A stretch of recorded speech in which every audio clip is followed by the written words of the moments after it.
Dentro do público-alvo, tem várias situações que você precisa detalhar na parte operacional e na análise do contra-cheque. Então, dentro de particularidades operacionais, a gente precisa ver os órgãos e as UPAGs atendidas em cada banco, porque tem uma regra diferente para cada órgão que o cliente trabalha e para cada banco. Por que, Thaís, que eu preciso identificar o PAG? Algumas acontecem de não ter repasse em dia para os bancos, ou ações judiciais, suspensão de descontos na folha. Então, com isso, determinados órgãos têm critérios diferentes de atendimento. Ou ele não é atendido, ou ele precisa de uma margem de segurança muito mais alta, deixando um valor maior ali na folha e reduzindo o valor da parcela para diminuir o risco da operação. Então, por isso que você sempre tem que verificar o órgão do cliente no contra-cheque. Além do órgão, tem que verificar também qual que é o cargo, a situação funcional do cliente e, se for pensionista, qual que é o tipo de pensão, que eu vou te mostrar agora no contra-cheque também.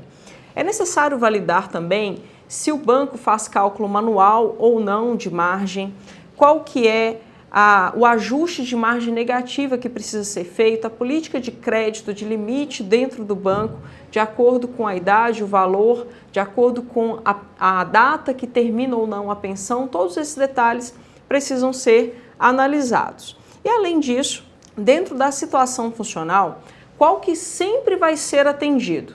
Toda vez que você pegar um contra-cheque que estiver ativo permanente, ou pensionista que seja mulher ou aposentado, provavelmente você não vai ter nenhum problema para aprovar esse contrato dentro do banco. Agora, se ele tiver lá uma situação funcional de requisitado, comissionado, seletista, contratado, provavelmente esse cliente não vai conseguir fazer contratos. Com exceção do seletista, que ainda tem alguns bancos que flexibilizam e atendem determinados órgãos, eles sendo CLT. Mas, diferente do INSS, no contra-cheque do SIAP, você vai ter várias situações que às vezes vai impedir do cliente fazer sim esse contrato. Ou pelo cargo que ele exerce temporariamente, que é o caso de cargo comissionado, por exemplo, ou pelo órgão. Então precisa cruzar essas duas informações junto ao roteiro operacional do banco, que vai ser a sua bíblia ali do dia a dia para fazer esse contrato ser aprovado ou não. Então eu vou te mostrar agora no contra-cheque aonde você identifica essas informações. No contra-cheque você vai enxergar logo ali no início, no campo aqui número 1, comando da Marinha, por exemplo, é uma UPAG em que o cliente está lotado. Thaís, mas comando da Marinha não é de Forças Armadas, ele não é militar? Nem sempre. Existem duas situações. Existe o militar das Forças Armadas, que o contra-cheque vai ser diferente desse daqui, e existem outros cargos e situações, por exemplo, médicos, enfermeiros, que trabalham nas Forças Armadas, mas não é militar, é concursado de nível federal e trabalha no comando da Marinha. Além desse aqui, tem vários outros órgãos que vai aparecer ali para você.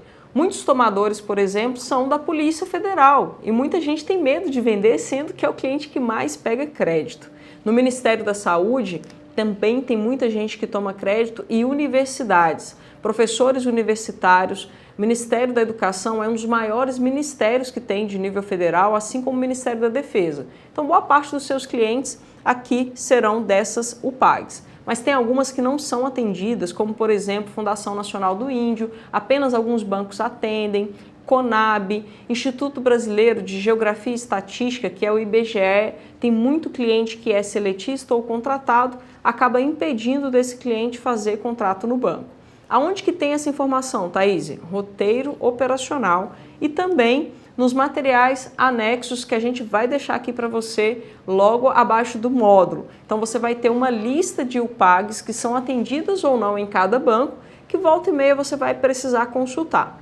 E dentro do sistema também, na digitação, no módulo de digitação você vai ver isso, você consegue identificar se tem aquele órgão disponível na digitação do contrato. Se não tiver, certamente é porque aquele banco não atende esse cliente. Aqui no número 2 tem a sigla da UPAG. A sigla da UPAG você vai observar na digitação também lá no sistema do banco. Tem banco que vai aparecer o nome do ministério, o nome do órgão descrito e tem banco que vai aparecer apenas a sigla. Quando gera uma autorização de consignatária para o cliente, que você vai ver também, a autorização permite que o banco consulte a margem do cliente. Se você gerar autorização e não tiver sucesso na consulta de margem dentro do banco, por causa de erro do órgão, também é possível que não atenda essa UPAG. Outra informação importante aqui no contra-cheque que você precisa validar é a matrícula do cliente. Se for pensionista, normalmente vai ter 8 dígitos aqui nesse campo de número 3. Se for servidor, vai ter 7 dígitos. Ah, Thaís, só tem 6. Acrescenta zeros à esquerda na digitação, porque não pode ter nenhum erro na digitação dessa matrícula que vai impedir você de aprovar o seu contrato. Aqui tem o mês de pagamento, é sempre importante ter o último contra-cheque do mês na hora de digitar o contrato e anexar na proposta. Então, qual que é o último mês que você vai verificar? Você vai ver o fechamento da folha, que é sempre em meados do dia 20, e ver se já rodou daquele mês que você está digitando o contrato ou do mês anterior. E daí vai ser aceito normalmente. Outra informação importantíssima são os dados para pagamento do contrato. Existem 2 contas que aparecem no contra-cheque normalmente. A conta para pagamento do benefício ou do salário e a conta para outras operações. Na conta de outras operações é a que você vai digitar no contrato para crédito do empréstimo, tá? Então, se as contas estiverem iguais, não tem problema. Você vai digitar igual ao contra-cheque. Thaís, mas a conta do cliente está negativa, ele não quer que caia o dinheiro nessa conta. Bom, a única oportunidade que você tem de pagar em outra conta é se ele tiver uma portabilidade de salário, então precisa de um extrato bancário que comprove o crédito do salário sendo transferido para aquela conta. Então, se o cliente tiver qualquer impedimento na conta do contra-cheque, ele precisa ter de alguma forma o crédito do salário numa segunda conta para você anexar o extrato no sistema do banco e conseguir pagar essa operação. Mas lembre-se, certifique-se dessa informação se o banco que você está digitando o contrato aceita de fato pagar em uma outra conta que não esteja no contra-cheque. Em alguns casos, você vai precisar negociar uma exceção junto ao gerente do banco. Esse contra-cheque aqui é de pensionistas, tá? Então, o pensionista tem várias situações que você precisa analisar. Se for mulher, tiver a natureza da pensão temporária ou vitalícia, você vai conseguir atender normalmente esse cliente, porque são essas 2 palavras que vão aparecer ali para você. A natureza da pensão, ela tem origem temporária ou vitalícia. A mulher, ela é sempre atendida porque dificilmente ela corre o risco de perder a pensão, a não ser que tenha data de término. Aqui no campo 8, está cheio de asteriscos aqui, porque essa pensão vai ser paga por tempo indeterminado. Então pode fazer normalmente em até 96 meses, que é o prazo atual do convênio.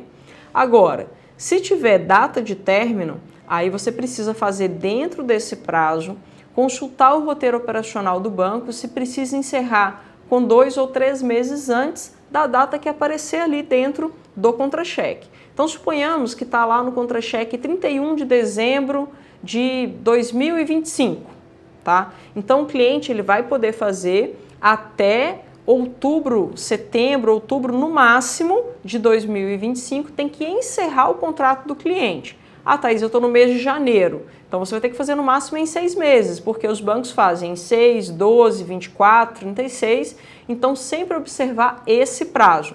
Antes de encerrar a pensão, tem que encerrar o contrato de empréstimo para não haver inadimplência. Um outro detalhe é se for homem. Se for homem e a pensão for temporária, vários bancos não atendem. Alguns atendem se tiver a data de término e daí você vai verificar a mesma coisa. Se no roteiro atender esse público, observar quantos meses antes tem que encerrar aquele contrato. Alguns exigem que tenha data de término e outros atendem somente se for vitalício. Então, toda vez que for pensão, observa 2 coisas.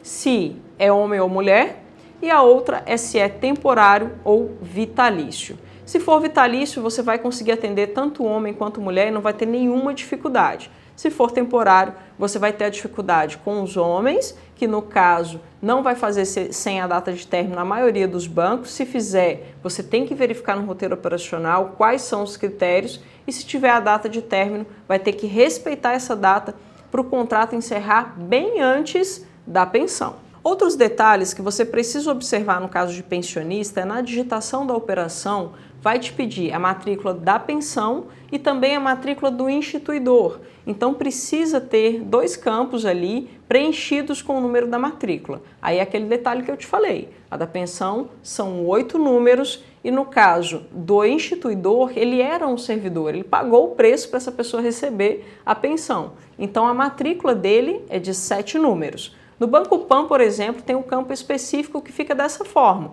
Então, você coloca 8 números na matrícula do pensionista e nos dados do instituidor, 7 números. Lembrando que se não tiver essa quantidade, você completa com 0 à esquerda. Aqui embaixo, além dos dados do instituidor, você tem as gratificações que o cliente recebe, né? O que compõe o salário dele. Então, você vai ter uma lista de proventos e outra lista de descontos. E lá embaixo você vai ter os dados da margem. Agora eu vou te mostrar o contra-cheque de servidor. Já o de servidor muda um pouquinho ali no layout do contra-cheque, porque o de pensionista vem unidade de localização e o de servidor já vem a situação funcional, que foi o que eu te falei lá no início desse módulo. A situação funcional precisa ser atendida dentro do banco. Ativo permanente, aposentado, tá tudo certo para você atender. Agora, se aparecer aqui nesse campo de número 4 para você, requisitado, comissionado, provavelmente você não vai conseguir atender esse cliente. Então, na hora de criar sua campanha, faça a opção por clientes tomadores que tenham a situação funcional ativo, aposentado, pensionista, que você não vai ter nenhuma dificuldade. E também o regime jurídico. O que é o regime jurídico? É o regime de contratação desse cliente. Se tiver EST, é de estatutário, que ele prestou um concurso público para poder ser eleito, né, para ele ser convocado dentro do órgão e assim ser eleito a contratação. Então, se tiver EST, tá tudo certo, ele prestou concurso e provavelmente vai conseguir fazer o contrato com você. Aí o que você vai ter que verificar, além da situação funcional? Novamente a UPAG. Então, sempre observar qual a UPAG do cliente, qual a situação funcional. Se estiver tudo certo dentro do banco, valida a margem do cliente para poder fazer a digitação do seu contrato. Tem um outro detalhe do cliente que é servidor da ativa, normalmente pode acontecer de ter gratificações temporárias. Então aqui, no campo de rendimentos, tem algumas verbas que o cliente recebe que não compõem a margem. Então, pode acontecer de você digitar o contrato com a margem do extrato de consignações de R$1.000, chegar lá no banco e ele falar que o cliente só tem 500. Por quê? Provavelmente ele tem uma verba temporária no contra-cheque, ele tem uma gratificação temporária ali dentro do contra-cheque dele que vai impactar no cálculo da margem. Porque tem banco que respeita a margem do extrato de consignações e tem banco que vai validar cada desconto, cada crédito que o cliente tem na folha para saber se de fato pode confiar ou não naquela margem e não acontecer do cliente ficar negativo em algum momento, perder essa verbação. Então aqui no campo 7 e 9 que você identifica essas informações. E no rodapé do contra-cheque vai vir a informação da margem. Então você vai ter aqui a margem de 70%, aqui nesse contra-cheque está 35%, mas provavelmente quando você vê esse treinamento já vai ter mudado para 40%. Por quê? A margem era 30%, o limite que ele poderia fazer de empréstimo. Teve uma medida provisória no ano de 2021 que ampliou a margem para 35% e no ano de 2022 foi aprovada a lei que aumenta essa margem para 40%. Então, na virada de folha de janeiro de 2022, essa margem é alterada para 40% e aí o cliente vai aparecer aqui o limite já atualizado de 40%. Porém, essa margem não é confiável. Por quê? Porque no contra-cheque só é atualizado uma vez por mês em meados ali do dia 20. Quando de fato você for digitar o contrato desse cliente, você precisa pegar o extrato de consignações e validar essa margem. Porque no extrato você tem a informação online, no contra-cheque não. Rodou uma vez por mês, vai ficar atualizado ali uma única vez e se o cliente fizer um contrato de empréstimo hoje ou amanhã, aqui não vai atualizar. Já no extrato de consignações, você tem informação real ali. Já assim que o cliente fez o contrato, pagou a operação, já altera a sua margem dentro do extrato de consignações. Então, nessa aula, você aprendeu a fazer a leitura do contra-cheque, entender as informações, cada detalhe que precisa ser analisado na hora da digitação. Agora, para poder entender o extrato de consignações e qual margem que realmente você pode confiar, na próxima aula você vai aprender todas as informações do extrato de consignações.